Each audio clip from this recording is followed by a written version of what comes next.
Bu Deli. Maaf, Prof. Ya, Prof.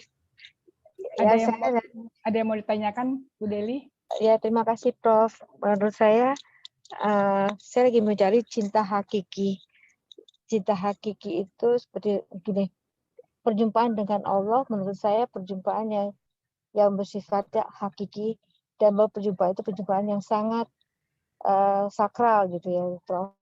Tapi bagaimana caranya kita menuju sampai bisa berjumpa dengan Allah itu dengan perjumpaan yang jiwa kita tuh udah bersih gitu loh, Dok, Prof. Karena menurut saya perjumpaan dengan Allah itu perjumpaan yang sangat dirindukan oleh para ruh yang ada dalam raga setiap manusia saat ini, gitu, Prof. Kira-kira begitu, Prof. Ya, ini pernyataan ya. Apa tadi menaikkan caranya ya? Iya, bagaimana caranya menuju ke sana gitu. Menurut Ibnu Sina gitu, apa strateginya, caranya kan selama ini yang saya tahu kayaknya perbuatan baik, buruk, terus surga neraka gitu. Padahal kan ada yang lebih hakiki lagi sifatnya, Prof, menurut saya gitu. Jadi bagaimana caranya bisa menuju ke situ pada saat kita berjumpa dengan Sang Khalik gitu, Prof. Ya, baik. Terima kasih, Bu Deli. Terima kasih, Prof. Baik, terima kasih Bu Deli pertanyaannya. Tadi sempat disinggung bahwa cara untuk mendapatkan kebahagiaan hakiki, Allah jah hakikiyah atau Allah jah akliyah, kebahagiaan akliyah yang tertinggi itu tidak bisa lepas dari dua hal. Pertama itu niat dari diri, saya mau menempuh jalan ini. Nah, ketika ya kalau dalam istilah perguruan tinggi itu daftar dulu lah ya.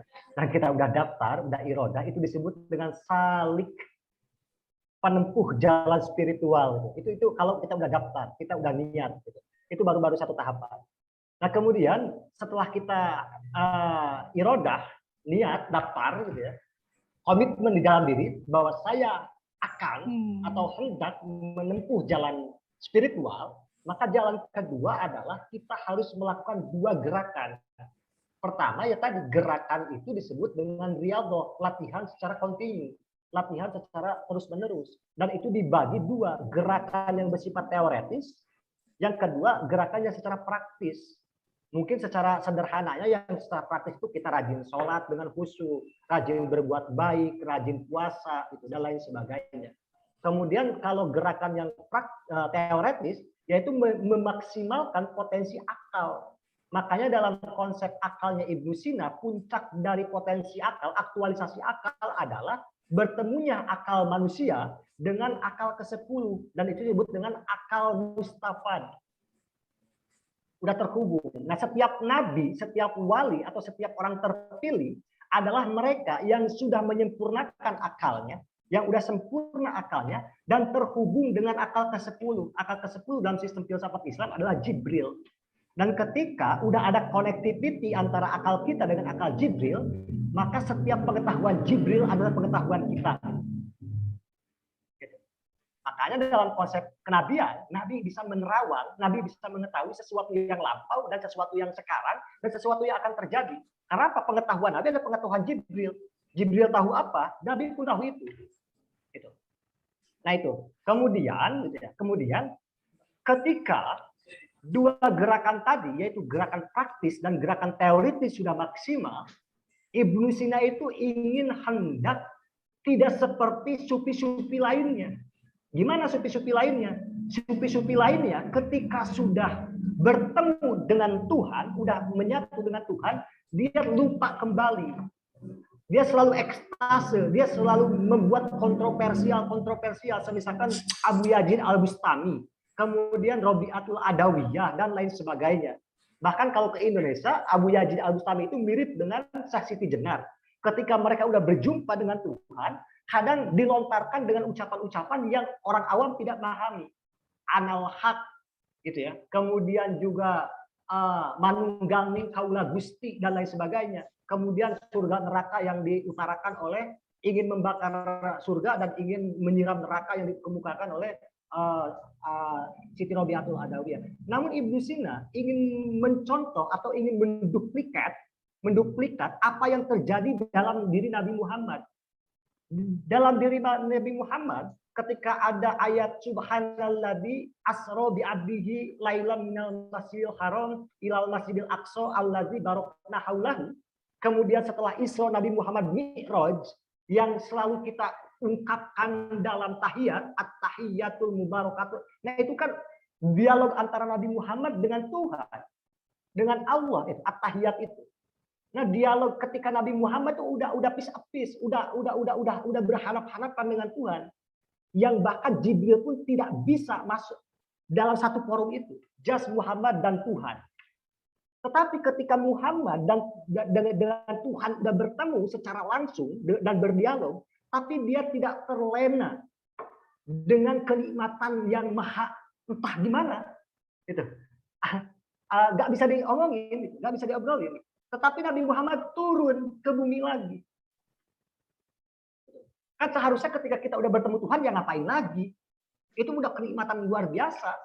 Secara teoritis itu udah kenikmatan, udah ucap kenikmatan. Tapi kenapa Nabi Muhammad turun? Kenapa Nabi Muhammad turun? Bahkan dalam cerita Nabi itu, Nabi Soleh kan udah masuk surga, dia gak keluar lagi kan? Kalau nggak salah itu, Nabi Soleh itu kan Nabi yang masih hidup, tapi udah masuk surga gitu loh. Dan dia ketika masuk surga nggak mau balik lagi gitu. Nah, Nabi Muhammad udah ketemu Tuhan gitu ya. Bahkan Tuhannya langsung gitu. Itu dia harus turun lagi ke bumi. Nah, Ibnu Sina pun demikian. Seseorang yang udah wusul itu connecting gitu ya. Udah connect dengan Tuhan. Ingat bahwa dia harus menjadi manusia yang syaja'ah. Dia harus jadi manusia yang iffah. Manusia yang iffah itu manusia yang dapat mengendalikan ekstrim kiri dan ekstrim kanan. Itu yang disebut dengan manusia moderat. Sekali lagi, manusia yang udah connecting dengan Tuhan, maka dia akan menjadi pribadi yang iffah.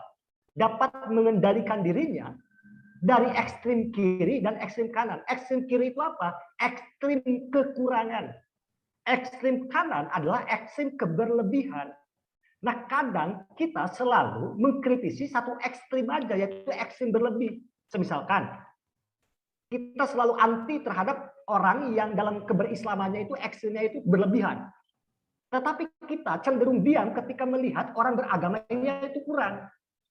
Yang padahal itu juga keliru gitu loh. Baik yang kurang maupun yang lebih, keduanya harus ditarik ke dalam satu simpul tengah. Itu yang dalam teori Ibnu Sina disebut dengan manusia moderat. Manusia moderat, manusia yang dapat mengendalikan dirinya dari ekstrim berlebihan dan ekstrim kekurangan. Nah, selain daripada iffah, kemudian yang disebut dengan syaja'ah. Dia adalah manusia yang berani mengambil suatu tindakan dengan penuh pertimbangan. Dia bukan manusia yang konyol, bertindak tanpa dasar argumentasinya gitu. Yang ketiga, baru dia merupakan manusia yang hikmah. Hikmah itu bijaksana. Hikmah itu di atas kebenaran. Di atas manusia benar, itu ada manusia yang bijaksana. Nah, ketika di dalam dirinya sudah terhimpun tiga sifat tadi, setelah wusul itu.